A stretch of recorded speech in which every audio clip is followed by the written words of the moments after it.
Yo, hey, this shit easy, nigga. Hey, all I'm talking about, nigga, I'm still out here trying to get it. Contender Regime Boxing checking back in with y'all, man. Say, what's happening? What's going on? Say, bro, I just watched that JERMELL CHARLO and Tony Harrison press conference, bro. Hey, bro. Hey, bro, this shit finna be crazy, dog. It's going down, bro.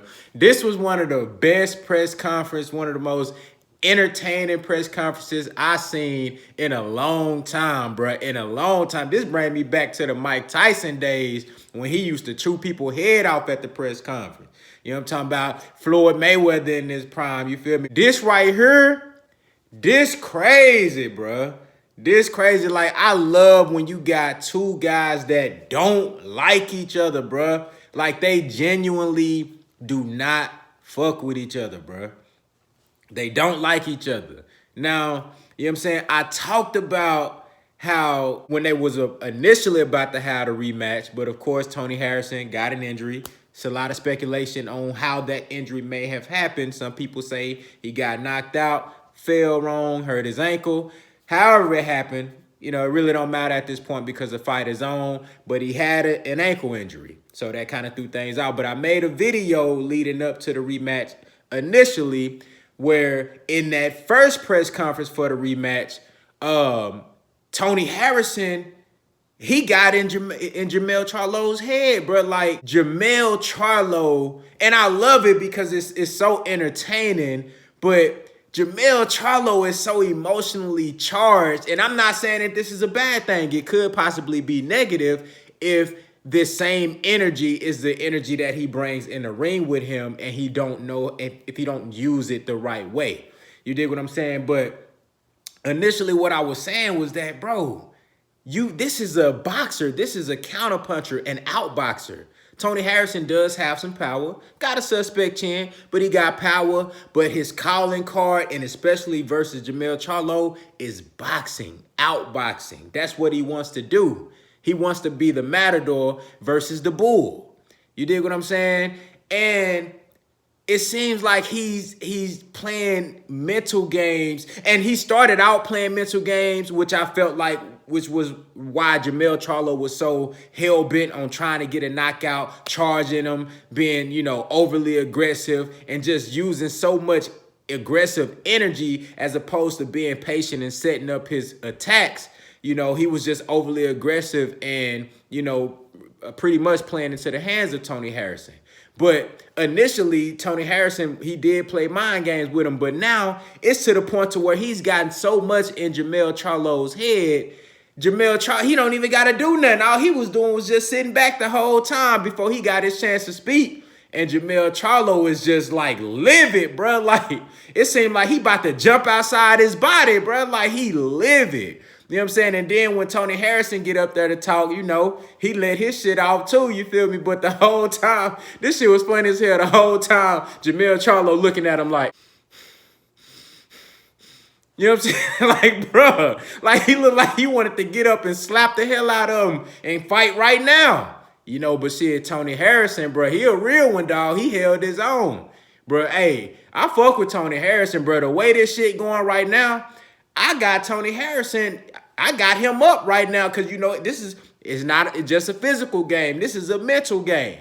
From a mental aspect, going into this fight, I got Tony Harrison up right now. I do believe that I'm not going to do my official prediction right now, but as far as the fight, something inside me tells me that JERMELL CHARLO is going to win the actual fight, but I'm not making that 100% solid as a prediction right now. You did what I'm saying? Right now, I got Tony Harrison up with the edge mentally because he got JERMELL CHARLO all in his feelings, and then at the same time, he ain't backing down. You know, he letting him use all that aggressive energy, but he's still standing his ground 10 toes. But at the same time, he like, say, bro, it is what it is. It's going to be what it's going to be. I'm going to outbox you again the same way I did the first time. You know what I'm saying? And if JERMELL CHARLO is too aggressive like he was the first fight, but even more so, and get reckless in there, Tony Harrison does have power. And if he catch him with the right shot coming in, bruh, it could be bad for JERMELL CHARLO.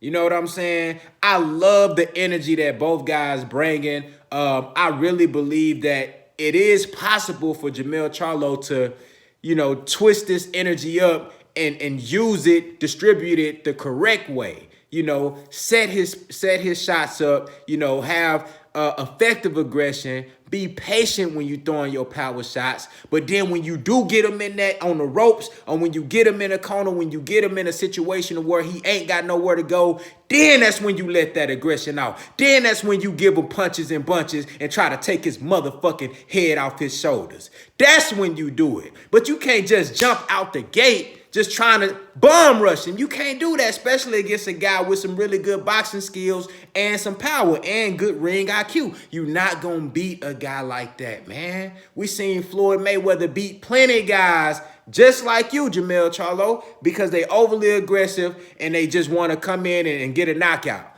You can't really do that against no boxer. Like a really good boxer, you can't do that. You doing exactly what they want you to do. He's a counter puncher, bruh. He's waiting on you so he can counter you. You got to use that energy the right way. And I know you capable. I know JERMELL CHARLO has all the capabilities of going in there and putting on a fantastic performance. But hell, right now, I like Tony Harrison, bruh. The brother, I like his energy. The brother is confident. You feel me? You know, he focused. And I mean, shit, he had a whole year to prepare for JERMELL CHARLO, whether he was in the ring or not, you know, whether he was actually doing physical training or not. You know, he's mentally and strategically, he's been able to formulate a game plan on what they gonna do versus JERMELL CHARLO. So, I mean, right now, he got the upper hand, to be quite honest with you. You know what I'm saying? But, bro, I cannot wait. I think this fight is going to be way better than the first fight, even though the first fight was a good fight. The second fight is going to be way better. This is a great fight, y'all. And we got that energy where it's two guys that really want to beat the hell out of each other. You dig what I'm saying? What's better than that, man? Y'all let me know what y'all thought about the press conference, man. What are y'all thoughts on the fight coming up? Did the press conference change your ideas on how the fight might play out? Contender regime, boxing. Let me know down in the comments what y'all think, man. I'll holler at y'all boys, man.